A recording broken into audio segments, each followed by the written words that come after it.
So this is something I said I wasn't going to do after I did my drunk Obi-Wan Kenobi review. Watch a movie and review it. But then, I was invited to hang out and go and watch a movie. And so we did. I hung out with people and went to go outside, probably get out of this house that now reeks of fish for some reason, and go and watch a movie. And that movie was Thor, Love and Thunder. And boy, do I not hate it, but man, like Shang-Chi, I wished it was better. But unlike Shang-Chi, this one did have something better for it to go off on to make me say, yeah, I liked it. More than Shang-Chi, more than Eternals, more than Black Widow, but not as much as No Way Home. And surprisingly, not as entertaining for me like Doctor Strange and the Multiverse of Madness, despite people didn't like that movie that much. But in all honesty, that movie picked its moments for, you know, when the comedy happens and knows when to be serious and knows when to be a horror movie. I will tell you this much. I am a DC fan more than a Marvel fan. And I really was more grown up to DC movies and cartoons more than Marvel. The only things Marvel I liked as a kid was the X-Men movies, the Spider-Man movies. I remember watching the Hulk movie when I was a kid, Fantastic Four, Blade when I was a kid. I watched those Marvel movies and I liked them. I just knew only those characters from Marvel Comics because I've watched the Spider-Man cartoon and the X-Men cartoon. Because Spider-Man had Blade, X-Men, well, had all the X-Men characters, so I've grown more attached to those characters. I even watched that Fantastic Four World's Greatest Heroes cartoon that was anime inspired that we used to play on Toonami when Cartoon Network took over Toonami and Toonami wasn't on Adult Swim anymore. I watched those constantly and grew up with those Marvel properties, except for Iron Man, except for a lot of stuff. I was more accustomed to knowing DC stuff because that's what I grew up watching more of, like Batman and Superman and all other DC stuff that I watched when I was young. Mainly because there was a lot of cartoons of them, a lot of TV shows of them, like Justice League, of course, and I grew more to well known those characters than Marvel. And so I had experienced something that happened to me after I watched Infinity War, and that was Marvel Burnout. At this point, Marvel Burnout has came to a point where I started to grow up. I was in my early 20s when this happened, I think. I think I was 22, 23 when this happened, when Infinity War and Endgame happened. And Infinity War was great. I liked it. I thought it was good. I honestly liked the risks they took in this movie to say, like, the villain won and there's nothing they can do about it. Even I like that strong opening in Endgame where they think, yeah, we're gonna take down the villain, and then what does Thanos do? He destroys the Infinity Stones. So honestly, that was pretty cool, strong opening where it's like 5 years later, oh look, everyone has moved on, but everyone is depressed. I say that was pretty fucking awesome that they did that in the beginning of Endgame. But then as that movie progressed forward, like introducing time travel, it was kind of meh. Like, I didn't hate it, but it wasn't as exciting as Infinity War was. And the action in that final battle scene, it was all right. And then that burnout started to hit me. And it hit me very hard when I watched Spider-Man Far From Home. And Far From Home, as much as I hear people like that movie, I didn't. I'm sorry, I didn't like Far From Home. I thought it was the weakest Spider-Man film I've ever seen in my life. It wasn't interesting. I don't have any memory of what happens in that movie that much, except for Mysterio and the relationship between MJ and Peter. And that's basically it. The rest of the movie is just a blank to me that I just thought was boring and uninteresting. And yeah, I'm sorry for people who liked it. I just didn't. I was just bored of it. And then other Marvel movies appeared during the virus happening, and those movies weren't that good. Black Widow, I liked Yelena and the family stuff, but, wasn't that good of a Black Widow movie. Eternals had a good idea, but movie was too boring and uninteresting. The characters were bland. They had interesting stuff to them, but they weren't showcased that well. They were just blank slates for the entire movie that I had no interest in them whatsoever. Shang-Chi had the potential of being a good kung fu martial arts movie. It could have. It could have been a great martial arts movie. It could have been great action, great stunt choreography. Could have worked, but it didn't. It was just some of the same boring Marvel action stuff that I've seen, and the comedy as well. Oh, like it tricked me with the Mandarin's backstory and character arc. I loved that. I thought that was good. I did like some of the action scenes that were in the beginning of the movie. And then they started to slowly get worse and worse as the movie progressed further. And I was really disappointed because I thought that movie was going to be different. It wasn't, sadly, and I got disappointed. It was then when Spider-Man No Way Home came out where I was like, thank God this was the best Spider-Man movie I've seen in a long time. It's not going to compete with Spider-Verse, in my opinion. I think Spider-Verse is still the quintessential Spider-Man movie out there. I think it's like the Spider-Man movie that I wish I saw in theaters but didn't. I think No Way Home is like number 2.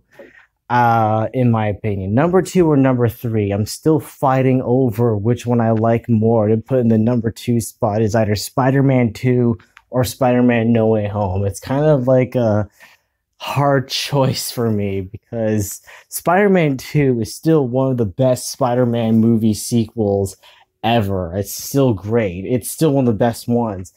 It's kind of like hard to choose for me right now since I do love Spider-Man 2.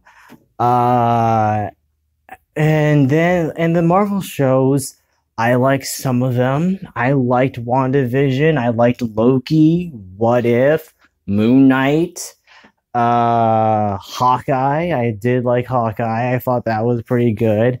I didn't give a shit about Falcon the Winter Soldier. I can care less about Miss Marvel since I never even liked the movie Captain Marvel, so I kind of feel like I'm not gonna like that show. She-Hulk might be interesting. Might be. But if I'm gonna trust one attorney, it's always Daredevil. Matt Murdock himself. Which I do love the Netflix Daredevil show. I do love a lot of the Netflix Marvel shows. but now I'm scared that they're gonna be trash when we see the newly revamped versions with the same actors, which is gonna be scary to hear. Um, what was the other Marvel movies that came out? Oh yeah, Doctor Strange and the Multiverse of Madness. For much of a Multiverse of Madness, they only went to two multiverses and skimmed through the ones that they transpired to in that one scene where Doctor Strange is with American Chavez. But it was interesting. I wished it leaned more into horror because I feel like there was a more potential for that movie to push the envelope more for its PG-13 rating to be more of a horror movie. I mean, that one scene where the Illuminati gets killed by Wanda, pretty good. I like that. Um, I do enjoy that movie for what it was, but it could have been better. Could have few choices of the ending I wish would change, like keep it horror, keep the mystery of Doctor Strange. What is gonna happen to him since he has a third eye now? They should have kept that a mystery how he's gonna overcome that instead of giving us the traditional teaser for the next movie kind of bullshit, which I am getting tired of kind of because it's like at this point it feels like it's forcing itself to be to have like this always have a fucking post credit scene in each movie, which I feel like they should just calm their asses down with because it's at this point they're just forcing it. Because I think the last cool post credit thing or the cool ending I've seen recently from something Marvel was Moon Knight. And spoilers if you haven't seen Moon Knight. Should have said spoilers for Doctor Strange in the Multiverse of Madness, but you know, I fucked up on that. When freaking Jake Lockley came out and executed freaking Ethan Hawke's character, thought that was awesome. That was pretty cool. That was like the one I was like, that was cool. I'm very excited to see more Moon Knight. I really am. Which I hope they make more Moon Knight because that show really got my interest a lot recently.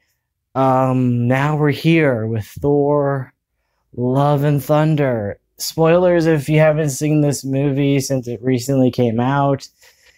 I was really trying to keep my expectations high. I've seen one review of this movie where, well, two, where one said, like, yeah, it's just another Marvel movie.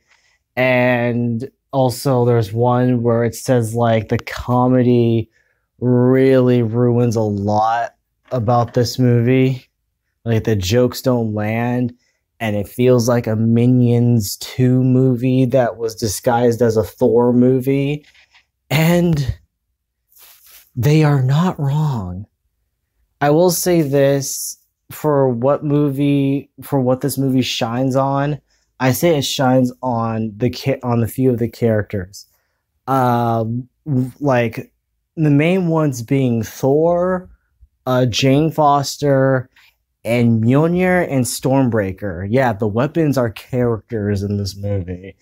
And it kind of feels like a love triangle between all four of them, which I liked. Stormbreaker is very jealous that Thor is being smitten and wants Mjolnir back.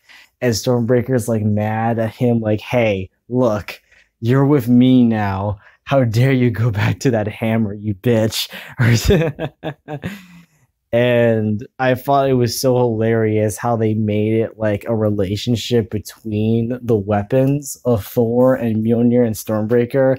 I thought that was hilarious, creative, and funny, but also kind of touching as well, shockingly. I would say that the whole Jane Foster and Thor romance thing, did I believed it in the first Thor movie? In a way, yes, because they both had this connection where they, you know, were the mixture of science and mythology was like something that they were connecting with. I thought that was pretty nice, especially Thor connecting with humanity. And I did like the extra scenes of in Thor Love and Thunder where they show the relationship of Jane and Thor slowly dwindling, but also showing like the oh, they used to be a pairing couple and everything. I just didn't like the dialogue for a few things. And the dialogue between them talking and arguing and bickering and such in a few scenes kind of annoyed the shit out of me because I felt like, oh God, it's this. It felt like generic rom-com dialogue that you would see in romance comedies about like, oh, will they, won't they kind of thing. And it's like, ugh. But then it gets more interesting for me because Jane Foster has cancer. They're using the cancer story arc. I heard about this cancer story arc in comics where Jane Foster has cancer and becomes Lady Thor to heal herself. And I heard about this. And there were complaints, I think, for a few people that, oh, she's so weird, cliche, and she seems so cheesy with how she's so upbeat and happy. Like how she's like, oh my God, it's my first bad guy, or trying to create a catchphrase. And honestly, I feel like I wasn't that bothered with it when I started thinking about it more. I mean, it's annoying still with the dialogue given, but it makes sense for her because she feels more alive now. She's like feels like the cancer is gone. She feels happy and she's not like she doesn't have to worry about trying to find a cure. She feels like Mjolnir was the cure and she felt happy and she felt like alive, that she's like, hey, this feels cool being a superhero. I might continue being this. And she likes to do it. She wants to go down. If she does die, she will go down with a fight. And she felt like alive being a superhero, being Thor. And I thought that was cool. I thought that was nice. I thought it was heartwarming seeing a woman that wanted to beat cancer, but it's sadly slowly killing her in the process. And I thought it was a nice bookend to Jane Foster, a bookend for her to be, wanting to die in the heat of battle, and I did like that. It was nice seeing that and Natalie Portman sells it well for the drama aspects. The drama aspects, I said she hits well, but the comedy aspects kind of cringe, in my opinion, because not that great. But I did like it, especially with the emotional moments with her and Thor, and them trying to reconnect their relationship, even though the time they had is sadly limited. And I like that. It felt earned to me. Like, as much as the cliche dialogue can get annoying at times, there is still that nice, touching, like, chemistry with them. And the emotional like stuff that happens in the movie, I do enjoy with Thor and the weapons and Jane. I do like that, but sadly, I feel like everything about this movie has been destroyed by its humor and comedy. Now, the movie started out strong, in my opinion. Like seeing the villain, how he became this bad guy, how Gore was like driven to kill all the gods. And I was actually like impressed by it. I was like, wow, this is actually a strong opening for this movie. I thought the opening started great. And then like Gore's character, yeah, he is corrupted, but and losing his way, but you see like that pain and suffering he's going through and what he's willing to do for vengeance against his father, against his daughter's like death. And I did like that. I did enjoy that. I thought that was a good like start for a villain. I don't think I've seen that much development that was cool for a villain where the movie begins with the villain's backstory since Black Panther, I think, uh, to my memory. I'm sorry if I'm forgetting a villain that had a good backstory, but I feel like I haven't heard of a good villain backstory where they dedicated an entire intro for that bad guy's origin story. Like freaking like Killmonger's backstory I thought was pretty cool. That began in the beginning of Black Panther and now this, it's actually pretty amazing. But sadly that comedy starts to come in and affects the movie a lot. A lot of the jokes don't land. A lot of the jokes are just bland, terrible. The Josh Whedon isms. I call it Josh Whedon isms because I feel like Josh Whedon has infected the MCU a lot because he made Avengers. And since he made Avengers, and since he made that comedy, and all the things he's done in that movie, and I was one of those people that didn't like the Avengers when it came out. I'm sorry I didn't. As much as people had the hype, I was questioning myself, did I really like this movie? And lied to myself for years that I liked it, and I didn't. I didn't like Avengers. I hated Age of Ultron. I thought that the MCU was gonna die because the Avengers wasn't affected by Josh Whedon's need to making dumb, humorous comedy to ruin the pacing and emotional depth of characters to make them sound the same, like they're Tony Stark, for the rest of the franchise, which is pretty bad. And I feel like we're slowly getting away from that the more we go through these movies, but it's sadly not going down a lot because there's a lot of things that are affecting MCU for making it more comedic. Eternals tried, became nothing but bland. Moon Knight did try, and it did a good job. It just knew when to be comedic. Doctor Strange in the Multiverse of Madness knew when to be comedic also. It knew when to be humorous, knew when to be a horror movie, knew when to be a Marvel movie. Like, at least that movie knew what to do to play things safe and serious at times and lessen down the comedy, which I like that they did. No Way Home lessened down the comedy as well because there were a lot of dramatic, serious moments in that movie that I liked. And I'm glad that movie took things seriously when stuff needed to be serious. And I'm very glad about that when No Way Home knew what to do. And I'm so glad that movie really appeased to not just the MCU fans, but the Spider-Man fans as well, who grew up with the Raimi movies, the cartoon, and the Amazing Spider-Man films as well. And I like that. Thor: Love and Thunder sounds like a good Thor movie trying to get out. Like a good script was there.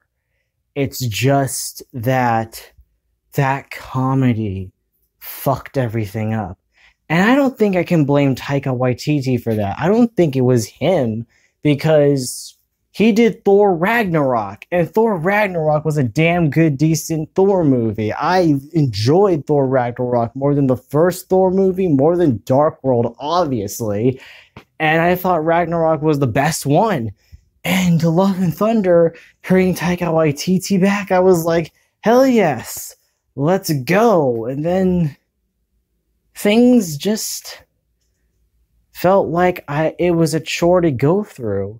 Like, the moment the typical Marvel comedy and Marvel stuff happens, it just felt like you're getting bored, or you're just checking your watch thinking like, oh my god, I don't like this. But when the more serious stuff happens, like I loved when they go to the Shadow Realm and meet Gore, and all the color is gone. I loved that. It was pretty cool. Like, it felt dark, it felt horrific. Just the theater being black and the black and white screen just like brightening up the theater, seeing like this horror of like Gore just like torturing the heroes, I thought was amazing. Like, it felt kind of horror-esque what they were doing with that scene, especially how Christian Bale's look is in the film. I actually love that, but you know, that was like one of the scenes that invested me, that interested me. And then we're back to the same old shit. That kind of annoys me. Like, I kind of start questioning a plot hole I feel in the movie, where why didn't Thor call Stormbreaker? Like, I was kind of confused. He never even tried to attempt to call Stormbreaker after freaking Gore took it from him. Like, all the times where Gore wasn't using Stormbreaker, Thor could have took it. Like, he could have, like, extended his hand, called the axe, and then boom, but never did. Which I kind of got confused. They never explained it.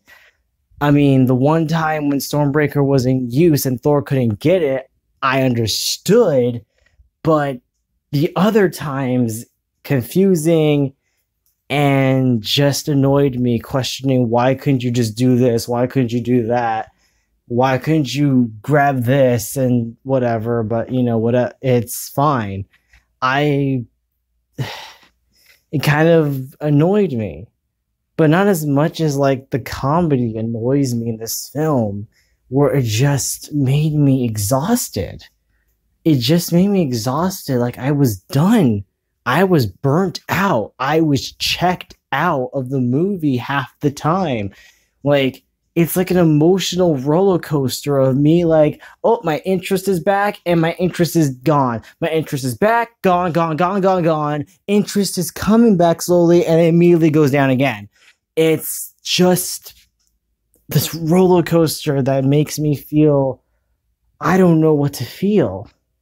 Thor Love and Thunder is not the worst Marvel movie to come out recently for the Phase 4, but it's definitely better than the ones that we got in 2021. Except for Spider-Man No Way Home. That's still the best one.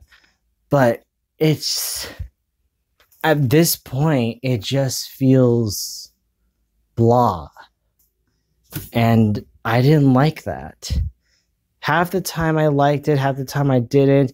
I do like the action. I do love a lot of the needle drops of glam rock and heavy metal that played in the movie. I think I'm talking about the right genres. I'm sorry if I'm not. I do love like a lot of the music that played in this film. And I was trying to figure out why Sweet Child, why that song. And then the ending came, which I won't spoil. And then when that song kicked in, I was like, okay, now it makes sense why they use that song. And just like immigration song. It's like the warrior cry song when things are like when shit's going down. And for Ragnarok, that was cool. Just hearing that song like and seeing Valkyrie fucking cutting up all the fucking bad guys and Loki coming in as well.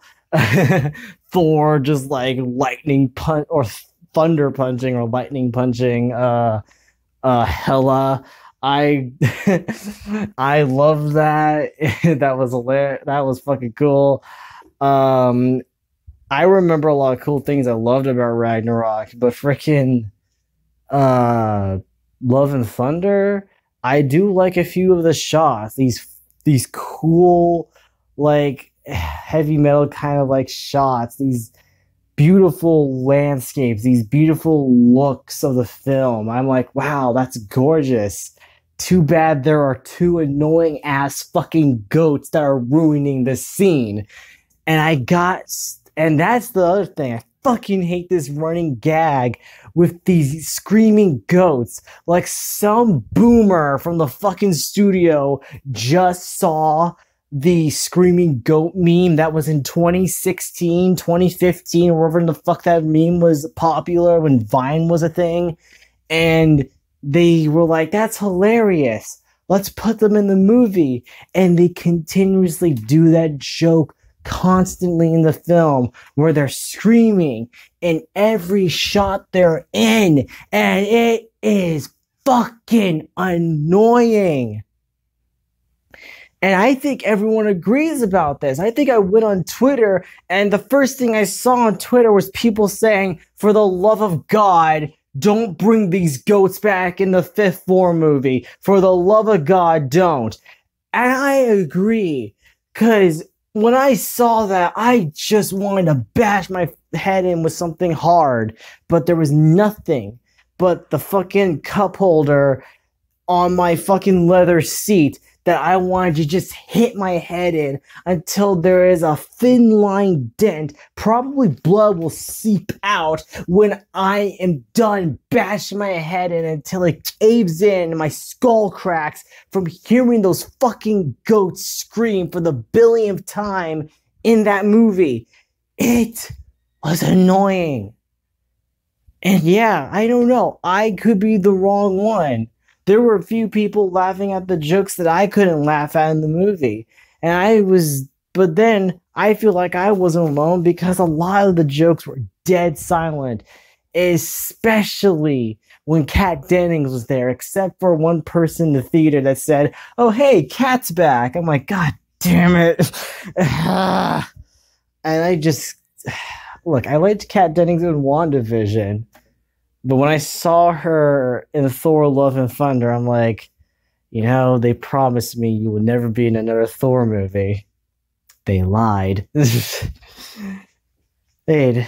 Thor Love and Thunder, it's not a bad movie, but I feel like a 7-year-old came in and said, no, change this about the script to be more entertaining for him. And this might be a Make-A-Wish kid. I'm sorry if that sounds fucked up, but who said that I want this movie to be like this, and that was his wish, and that's what he got. And then the movie became this. So much comedic bullshit happening.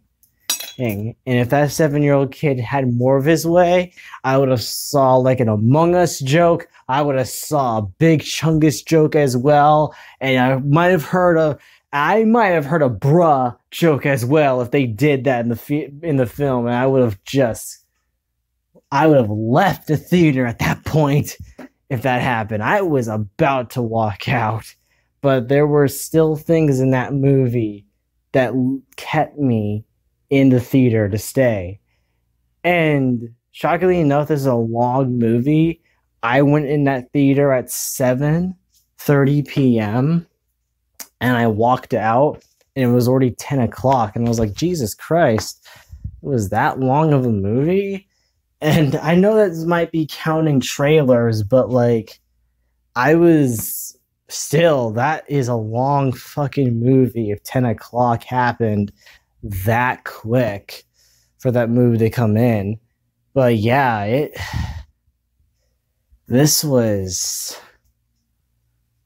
I don't know. It's the Marvel burnout hitting me. And I don't know how long this MCU will last, because being like what, like 80 or 70 years old, like if I ever make it past that age and the MCU is still going, like that's insane. Like if it even goes that long, then Jesus, I wouldn't be alive to fucking see it. It's at this point that Marvel needs to somehow step up its game better. Because I feel like we left the age of what we did in the past in 2019. 2020 should be the clean slate. And the clean slate was the Marvel TV shows that happened. And half of those, well, not half. I mean, there's only a few I didn't like, and a majority of them I did like. Those Marvel shows are doing good.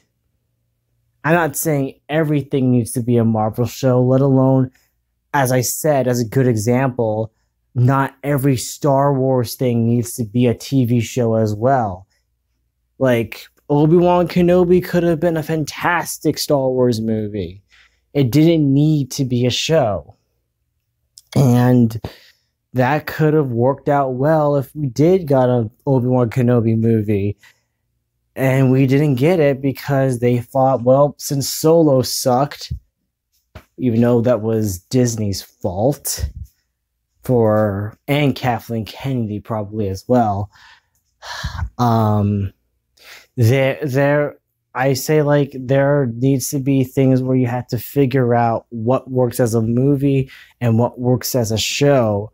And I feel like there are a few things you could make a show and a few other things as well you can make as a movie for Marvel.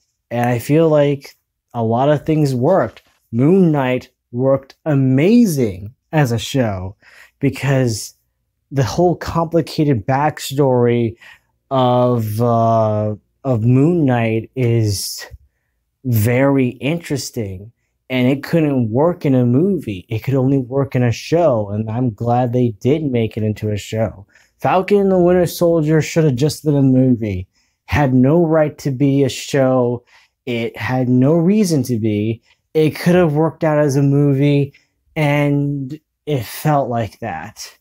It just pushed an agenda on the current political climate right now.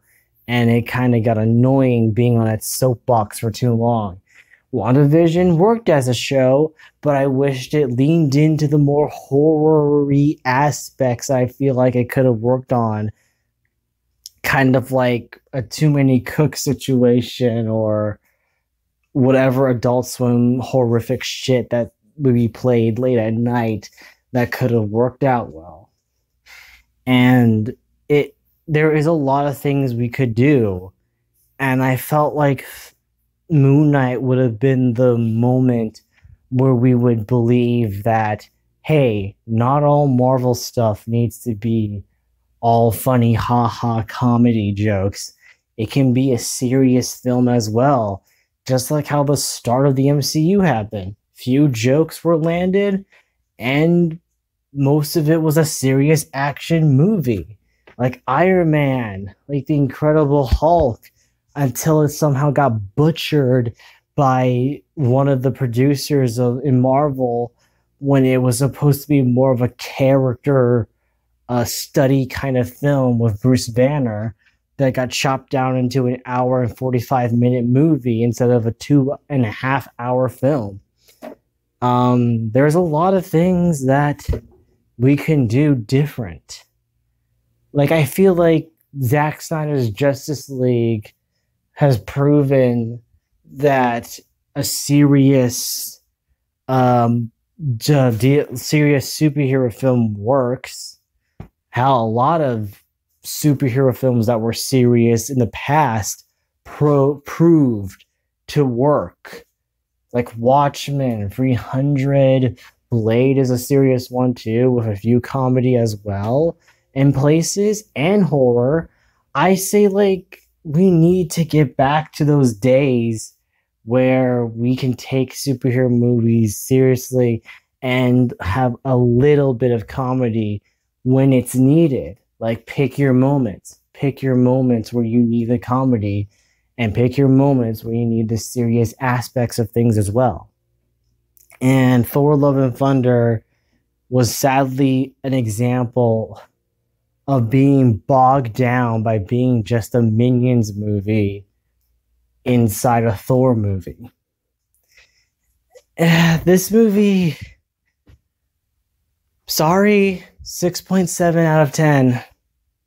Could have been better. I really believe that. It could have been better. I didn't hate it, but would I watch it again? I will. When it comes on Disney Plus and I can skip the scenes I don't like in the movie. And then there'll be it.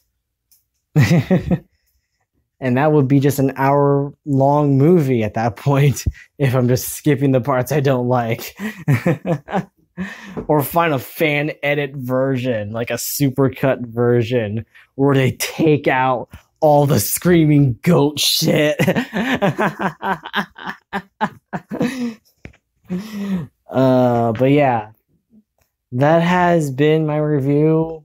I can't promise I'll make more, but these are ones I really wanted to get out because these are stuff that I really wanted to get off my chest and say it to someone, and hopefully would be in the comments expressing their opinion and say something different otherwise to me, because this is something that I really wanted to get out of my system just to, feel better and release it out and, feel good. But yeah, thank you guys for watching. And I'll see you Wolfpack in the next one. Ciao, darlings, and remember, you are loved in thunder. That was a stretch. Ow, ow, ow!